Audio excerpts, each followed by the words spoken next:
Assalamu alaikum everyone. How are you all? I hope every one of you is fine. I am here with another lecture. My lecture number is 148 for Inter Part 1 जिसमें हम लोग unit number 5 atomic structure के बारे में discuss कर रहे हैं और ये है आज का लास्ट टॉपिक। आज की वीडियो में इस चैप्टर का लास्ट टॉपिक जिसमें मैं आपको बताऊंगी about the electronic configuration. Previous कुछ वीडियोस में मैंने आपको एक्सप्लेन किया था अबाउट द क्वांटम नंबर्स। उसके अलावा मैंने आपको एक्सप्लेन किया है about the shape of the different sub shell जिसके अंदर इलेक्ट्रॉन्स प्रेजेंट होते हैं। So now we are going to discuss about the electronic configuration. Electronic configuration क्या है कि किस तरह से इलेक्ट्रॉन्स डिस्ट्रीब्यूटेड होते हैं between the shells with in an orbit. तो जब हम इलेक्ट्रॉनिक कन्फिगरेशन की बात करते हैं, आप जानते हैं there are totally 117 elements that are present in the periodic table और हर एलिमेंट के अपने इलेक्ट्रॉनिक डिस्ट्रीब्यूशन है। इलेक्ट्रॉन का नंबर डिफरेंट है, मतलब सब के अपने अपने electron number, proton number, atomic number है। अगर हम लोग बात करते हैं इलेक्ट्रॉनिक डिस्ट्रीब्यूशन की तो हाउएवर तमाम एलिमेंट्स में एक रूल जो फॉलो होता है वो ये है कि सबसे पहले इनर मोस्ट जो शेल है वो कम्प्लीटली फिल होगी इलेक्ट्रॉन से, और जब वो कम्प्लीटली फिल हो जाएगी तभी हम मूव करते हैं इलेक्ट्रॉनिक डिस्ट्रीब्यूशन के लिए हायर शेल की तरफ। यानी कि we start from the lowest shell that is closest to the nucleus, और उसके बाद जिस तरह लोअर शेल जो हैं कम्प्लीटली फिल होती जाएंगी हम हायर शेल्स की तरफ मूव करते चले जाएंगे। उसके अलावा हम किसी भी इनर शेल को इनकम्प्लीट छोड़ के हायर शेल की तरफ मूव नहीं कर सकते हैं without completing the inner shell first. अब हम लोग अगर ऑर्बिटल्स की बात करते हैं, जिस तरह के मैंने आपको बताया था कि there are different sub orbitals जिसमें हम लोगों ने बात की है, जैसे एस है, पी है, डी है। अब जैसे मैं आपको बताती हूँ, एस जो है it is of one shape only, वो चाहे डीजेनरेट फॉर्म में जिस मर्जी फॉर्म में है वो सिर्फ एक ही एस ऑर्बिटल है, not more than one. So S single orbital है, ठीक है। अगर हम पी की बात करते हैं, पी के मैंने आपको बताया इसका मैग्नेटिक क्वांटम नंबर 3 है। The value of magnetic quantum number of S is only 1, यानी कि वो एक ही टाइप में, एक ही कैटेगरी में है, एज़ कम्पेयर टू पी जिसकी मैग्नेटिक क्वांटम नंबर की वैल्यू है 3, जिसकी वजह से ये 3 डिफरेंट ओरिएंटेशंस में प्रेजेंट है, p x, p y and p z. इसी तरह अगर मैं आपको बताऊं डी का मैग्नेटिक क्वांटम नंबर था जिस तरह के मैंने अपनी प्रीवियस वीडियो में बताया, दैट वाज 5, यानी कि जिसमें d x y, d y z, d z x, d x square y square और डी जेड स्क्वायर था। अगर हम लोग बात करते हैं इन सब की तो ये डी जेनरेट ऑर्बिटल्स हैं, यानी कि they are in the presence of magnetic field. अगर मैं ओवरऑल इन ऑर्बिटल्स की बात करती हूँ, the maximum number of electrons that can be adjusted in the s sub shell is 2 electrons. इसके अंदर ज़्यादा से ज़्यादा 2 आ सकते हैं, मिनिमम 1 आ सकता है। इसी तरह अगर मैं पी ऑर्बिटल की बात करती हूँ, पी ऑर्बिटल में maximum 6 electrons you can adjust, not more than 6। इसी तरह अगर मैं डी सबशेल की बात करती हूँ, इसके अंदर आप मैक्सिमम 10 इलेक्ट्रॉन्स को आप जो है रख सकते हैं, एडजस्ट कर सकते हैं, नॉट मोर देन 10। तो सबसे पहले अगर हम लोग बात करते हैं इनकी ये जो मैग्नेटिक क्वांटम नंबर है, यानी कि मैग्नेटिक फील्ड की मौजूदगी में जब ये डिफरेंट ओरिएंटेशन शो करते हैं तो उस सूरत में आप इसके अंदर इलेक्ट्रॉनिक डिस्ट्रीब्यूशन को किस तरह से देखेंगे। इलेक्ट्रॉनिक डिस्ट्रीब्यूशन को जब ये इस तरह से मौजूद हों in the different magnetic quantum numbers, तो इस लिहाज में हर एक जो सब शेल है जो फर्दर आगे डिवाइडेड है उनके अंदर मैक्सिमम 2 इलेक्ट्रॉन्स एडजस्ट हो सकते हैं। एस का तो हमें ऑलरेडी पता है कि 2 इलेक्ट्रॉन्स हैं। अगर पी को देखें, पी में ओवरऑल 6 इलेक्ट्रॉन्स एडजस्ट हो सकते हैं। पी फिर आगे 3 डिफरेंट शेप्स में प्रेजेंट है, तो हर एक में 2 2 और 2, यानी 2 + 2 + 2 ओवरऑल 6 ही हैं। लेकिन अगर हम पी एक्स को देखें उसमें 2 और इलेक्ट्रॉन्स आ सकते हैं, पी वाई में 2 और पी जेड में 2, तो 2 + 2 + 2 टोटली 6 इलेक्ट्रॉन्स, जो कि पी ओवरऑल जब पी को एक यूनिट कंसिडर किया जाए तो उसमें 6 इलेक्ट्रॉन्स एडजस्ट किए जा सकते हैं। इसी तरह डी को अगर ओवरऑल आप एक यूनिट, सिंगल यूनिट के तौर पे देखें, इसके अंदर 10 इलेक्ट्रॉन्स कैन बी एडजस्टेड। लेकिन अगर आप इसके मैग्नेटिक क्वांटम नंबर को देखें तो there is 5 quantum number of d orbital, that is dxy, dyz, dzx, dx square y square and dz square। तो अगर हर एक में 2 2 इलेक्ट्रॉन्स प्रेजेंट हो तो 2 + 2 + 2 + 2 + 2 5 ऑर्बिटल्स में 10 इलेक्ट्रॉन जो हैं एडजस्ट हो सकते हैं।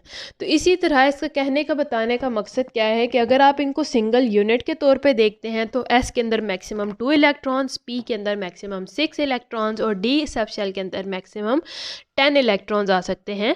हाउएवर अगर आप इनके ऑर्बिटल्स को मैग्नेटिक क्वांटम नंबर के हिसाब से देखते हैं, यानी you break them down in their magnetic quantum number form, तो हर ऑर्बिटल में 2 इलेक्ट्रॉन्स जो है मैक्सिमम शिफ्ट हो सकते हैं, एडजस्ट हो सकते हैं।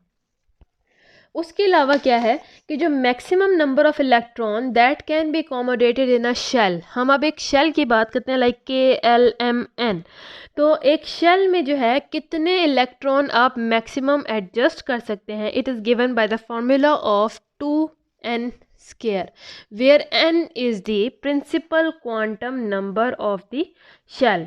प्रिंसिपल क्वांटम नंबर का क्या मतलब है, हमारे पास जो है ये तो सब शेल्स हैं जो S, P, D and F हैं, लेकिन अगर हम लोग शेल्स की बात करते हैं K, L, M and N, these are the shells, और इनकी वैल्यू जो है N की value for the K is 1, it is universal, for the L is 2, for the M is 3 and for the N is 4। तो अगर आपको ये देखना है कि आप के शेल के अंदर कितने इलेक्ट्रॉन्स को एडजस्ट कर सकते हैं, you will use this formula. आप n की वैल्यू 1 लगाएं, इसका स्केयर, और 2 इंटू 1 2, और उसका 1 का स्केयर क्या था 2, सॉरी 1 ओनली, तो 2 इंटू 1 इज इक्वल टू 2। तो मैक्सिमम इलेक्ट्रॉन जो कि हम के सब शेल में एडजस्ट कर सकते, के शेल में एडजस्ट कर सकते हैं, दैट इज़ 2। इसी तरह अगर आप L देखते हैं, L की वैल्यू लगाएं n स्केयर की जगह 2, तो 2 का स्केयर 4, 4 इंटू 2 8। तो L सब शेल में आप मैक्सिमम 8 इलेक्ट्रॉन्स, L शेल में आप मैक्सिमम 8 इलेक्ट्रॉन्स को एडजस्ट कर सकते हैं। इसी तरह अगर M में देखें 18 इलेक्ट्रॉन्स, और N में देखें तो आप उसके अंदर 32 इलेक्ट्रॉन्स को एडजस्ट कर सकते हैं। तो हम लोग ये 2n स्केयर का फॉर्मूला यूज़ करके ये आइडेंटिफाई कर सकते हैं कि हम कितने इलेक्ट्रॉन्स जो मैक्सिमम एक शेल के अंदर रख सकते हैं। एंड इसकी वैल्यू कभी भी ज़ीरो नहीं होती, क्योंकि आप जानते हैं शेल की वैल्यूज़ ही 1 से स्टार्ट हो रही हैं, so these values must be non zero other than zero. And इसके अलावा there are different rules that can be adopted to understand the electronic distribution between the shells of the atom. There are different principles, जिसमें ऑफवा principal है, पॉलिज exclusion principle और hands rule है। हम इस सब के तीनों जो रूल्स हैं उनके बारे में, ये जो तीनों प्रिंसिपल्स हैं इनके बारे में आगे चल के डिटेल में पढ़ते हैं। लेकिन इन रूल्स को स्टडी करने से पहले सबसे ज़्यादा ज़रूरी है कि हम लोग जो अपनी सब शेल्स हैं, यानी कि S, P, X, P, Y, P, Z, इनको हम लोग एडजस्ट करें अकॉर्डिंग टू सम रूल, क्योंकि ये रैंडमली प्रेजेंट नहीं है लाइक एन इलेक्ट्रॉन जिसके अंदर total number of shells are n, यानी कि 4 शेल्स हैं K, L, M और N, और वो शेल्स फर्दर फिर आगे सब शेल्स में डिवाइड हैं like S, P, D and F। तो आप किस तरह से अरेंज करेंगे?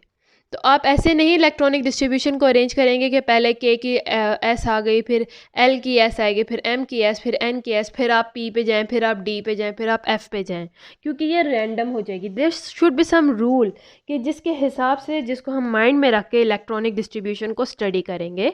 तो वो रूल क्या है, सबसे पहले इसके बारे में देख लेते हैं, फिर अब हम उन प्रिंसिपल्स को स्टडी करेंगे जो कि हमें इलेक्ट्रॉनिक डिस्ट्रीब्यूशन के बारे में बताते हैं। So talking about the rule, जो जिसके बारे में बात कर रही हूँ, द रूल इज़ N+L, जिसको हम लोगों ने माइंड में रख के शेल्स को जो सब शेल्स हैं उनको अरेंज करना है। टेबल है हमारे पास बुक में 5.4, जो कि ये दिखाता है कि किस तरह से हम इस रूल को अरेंज कर सकते हैं। इस रूल के हिसाब से हम लोग शेल्स को अरेंज कर सकते हैं। तो रूल क्या है कि आप हर शेल का और या फिर सब शेल का N+L की वैल्यू फाइंड आउट करें, और उस हिसाब से आप इंक्रीजिंग ऑर्डर में रखें, यानी कि असेंडिंग ऑर्डर में। सबसे पहले स्मॉलर वैल्यू को, फिर हायर और फिर उससे भी हायर वैल्यू को आप रखेंगे। और अगर कोई दो सब शेल, दो या उससे ज़्यादा भी सब शेल्स हो सकती हैं जिनकी N+L की वैल्यू सेम आ जाए, तो उस सूरत में आप क्या करेंगे कि you will put the sub shell first जिसकी N की वैल्यू स्मॉलर होती है। Now let me show you N का क्या मतलब है। That is the principal quantum number, और एल का मतलब है एजीम्यूथल क्वांटम नंबर। और जो यहाँ पे है, अगर हम लोग प्रिंसिपल क्वांटम नंबर की बात करते हैं दैट इज़ 1 2 3 एंड 4, और अगर हम लोग एजीम्यूथल की बात करते हैं तो दैट इज़ 0 1 2 3 4 लाइक दिस। सो सबसे पहले अगर हम लोग बात करते हैं 1s की, that is present in the first shell, उसका नंबर 1 क्या है, n क्या है 1, प्लस s की वैल्यू क्या है l की, दैट इज़ 0। तो its value is 1 plus 0 is equal to 1, इसकी वैल्यू सबसे स्मॉलर है। फिर उसके बाद अगर मैं 2s पे शिफ्ट होती हूँ, 2s में 2 is the value of n, और l की वैल्यू s के हिसाब से 0 है, तो इसकी वैल्यू क्या आ जाएगी 2। तो सबसे पहले आप लिखेंगे यहाँ पे 1s, फिर 2s, फिर इसके बाद अगर आप देखते हैं 2p को, 2p की कितनी वैल्यू होगी, that will be 2 is called as the n, l की वैल्यू p पे डिपेंड करेगी, दैट इज p के लिए l की वैल्यू होती है 1, तो 2p इज इक्वल टू 3। तो यहाँ पे आप लिखेंगे 2p। फिर इसी तरह अगर आप फाइंड आउट करना चाहते हैं 3s की वैल्यू को, 3 is the value of n, s की वैल्यू होती है 0, तो इसकी भी वैल्यू 3 है। अब 2p और 3s की वैल्यू दोनों की सेम है, तो इसमें मैंने बताया था कि वो वाली सबशेल जिसका n की वैल्यू स्मॉल होगी उसको आप पहले लिखेंगे। इसकी n की वैल्यू स्मॉल है दैट इज़ 2, और इसकी n की वैल्यू बिगर है दैट इज़ 3, तो इसीलिए सबसे पहले आप 2p लिखेंगे, उसके बाद आप 3s लिखेंगे, और इसी तरह से अपनी शेल्स को फर्दर आप अरेंज करते हुए चले जाएंगे। इसी तरह आप 3p की वैल्यू निकालें, फिर 3d की वैल्यू निकालें, फिर 4s 4p 4d 4f, फिर 5s 5d 5p 5d 5f। इस तरह से आप पूरी शेल्स को अरेंज कर सकते हैं, और आपके पास बुक में पूरी सब शेल्स की अरेंजमेंट दी है। सबसे पहले आता है हमारे पास 1s, इसकी वैल्यू सबसे स्मॉल है, फिर 2s, फिर 2p, फिर 3s, फिर 3p, 4s 4d 4p, इस तरह से। अब हम लोग प्रिंसिपल्स को स्टडी करते हैं। उम्मीद है आपको ये वाले रूल की समझ आई हो कि n प्लस एल, एन का मतलब है ये जो नंबर पहले लेटर से पहले जो नंबर लिखा होगा, यानी कि के सब शेल, के शेल है उसका वैल्यू n की 1 होती है, l की 2 होती है, m की 3 होती है, और n की 4 होती है। और इसी तरह अगर s p d और f की बात करें, s जो है ये l होगी वैल्यू, s की वैल्यू होगी 0, p की वैल्यू होगी 1, d की वैल्यू होगी 2, और f की वैल्यू होती है 3। तो आप इसी तरह इनकी वैल्यूज़ को कंबाइन करें। For example if I have the subshell 7s, तो 7 is the value of n, plus l जो है वो s पे डिपेंड करेगा, उसकी वैल्यू होगी 0, तो इसकी ओवरऑल कितनी वैल्यू है टोटल हमारे पास 7।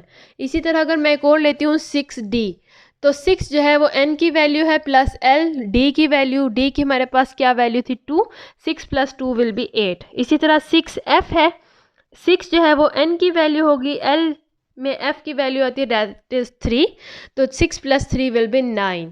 तो इस तरह से आप तमाम सब शेल्स की वैल्यूज़ को फाइंड आउट कर सकते हैं, और उसके अंदर फिर उनको फिर अरेंज कर सकते हैं according to this n plus l rule. आप असेंडिंग ऑर्डर में चलेंगे, 1s की वैल्यू सबसे स्मॉल है, फिर उसके बाद 2s की बिगर है, फिर 2p की बिगर है, फिर 3s की बिगर है। इस तरह से आप सबको अरेंज कर सकते हैं।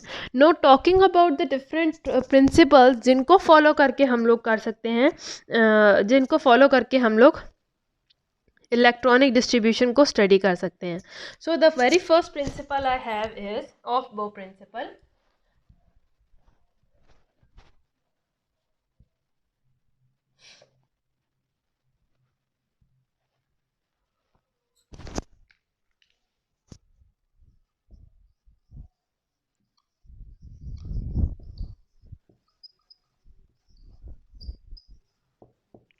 ऑफ-बो प्रिंसिपल देखें, electrons according to this rule the electrons should be filled in energy subshell in order of increasing value, कि electrons are first place in 1s then 2s and 2p and so on, यानी कि जितनी energy उनकी ज़्यादा होगी। Obviously अगर आप एक एटम में देखते हैं उसके स्ट्रक्चर को, तो ये जो सबसे क्लोजर शेल है उसकी एनर्जी सबसे लो होती है, दैट इज़ 1s सब शेल। उसके बाद हायर सब शेल पे आएँ, that is 2s sub shell, उसकी energy comparatively as compare to 1s उसकी एनर्जी ज़्यादा है। फिर उससे हायर पे चले जाएँ 2p, उसकी एनर्जी मज़ीद ज़्यादा है, फिर 3s आएगा।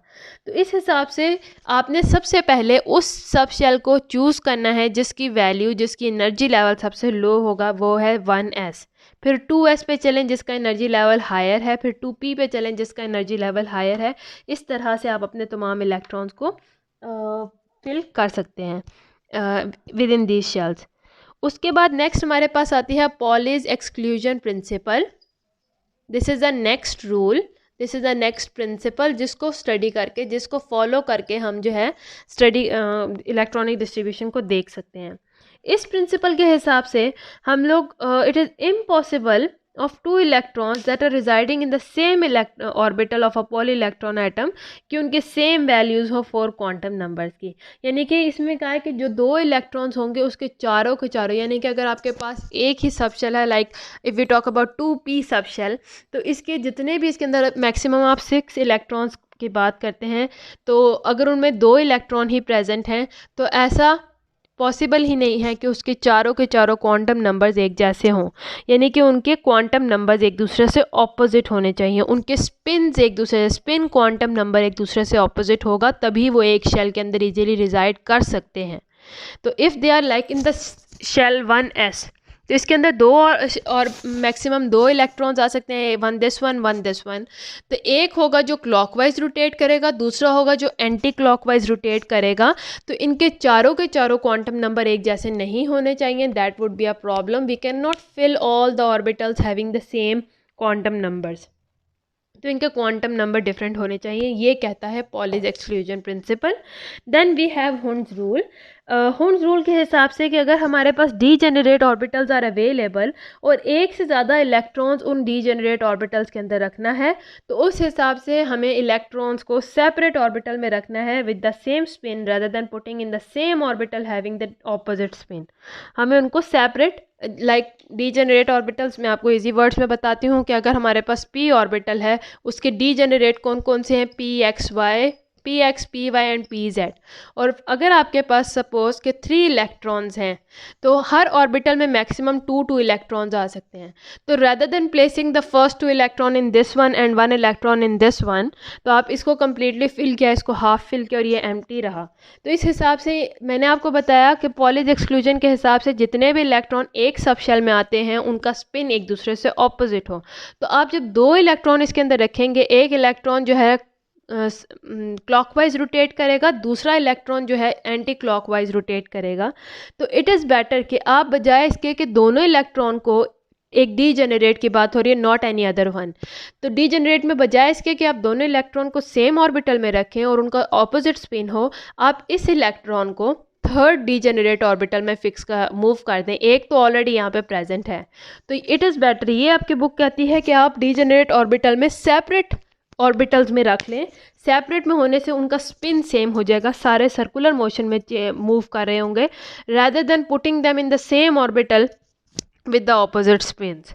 तो हम उनको डीजेनरेट में अलग-अलग ऑर्बिटल्स में रख सकते हैं। So according to the rules, जो 2 इलेक्ट्रॉन्स हैं 2p subshell of electron, they will be distributed like this. मैं अब आपको 2p मैं आपको कार्बन के अंदर इलेक्ट्रॉनिक डिस्ट्रीब्यूशन के बारे में बताती हूँ। कार्बन का नंबर है 6, देयर आर 6 इलेक्ट्रॉन्स प्रेजेंट। और अगर मैं इसकी शेल्स की बात करती हूँ तो सब शेल्स कुछ इस तरह से होंगी, 1s, 2s एंड 2p। अब मैं इनकी डीजेनरेट को बात करूँ तो डीजेनरेट 1s और 2s तो हो नहीं सकते, इनका सिर्फ एक ही मैग्नेटिक क्वांटम नंबर है, सिर्फ 2p ही डीजेनरेट हो जाएगा and it will be degenerated into, इनको मैं डीजेनरेट लिखूँ तो ये ऐसे लिखे जाएंगे।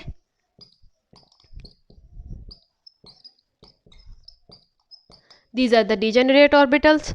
तो यहाँ पे हम देखें, यहाँ पे अगर कार्बन का नंबर ऑफ इलेक्ट्रॉन्स हैं 6, फर्स्ट 2 मैंने 1s में शिफ्ट कर दिए, सेकंड 2 मैंने 2s में शिफ्ट कर दिए। अब पीछे मेरे पास कितने रह गए हैं, 2 इलेक्ट्रॉन्स हैं। तो बजाय इसके कि मैं दोनों इलेक्ट्रॉन को इस 2px में रख दूं, उनका ऑपोजिट स्पिन हो जाएगा एक दूसरे से, मैं एक इलेक्ट्रॉन को 2px में रखूँगी, दूसरा इलेक्ट्रॉन 2py में आएगा। तो डीजेनरेट के अलावा देखें तो दोनों इलेक्ट्रॉन p ऑर्बिटल में ही हैं, लेकिन जब डीजेनरेट फॉर्म में देखें तो वो अलग-अलग ऑर्बिटल में आपको नज़र आएंगे। So this is how the electronic configuration is done. इसके बाद आपको at the end of the chapter मुख्तलिफ एलिमेंट्स के इलेक्ट्रॉनिक डिस्ट्रीब्यूशन के बारे में बताया हुआ है।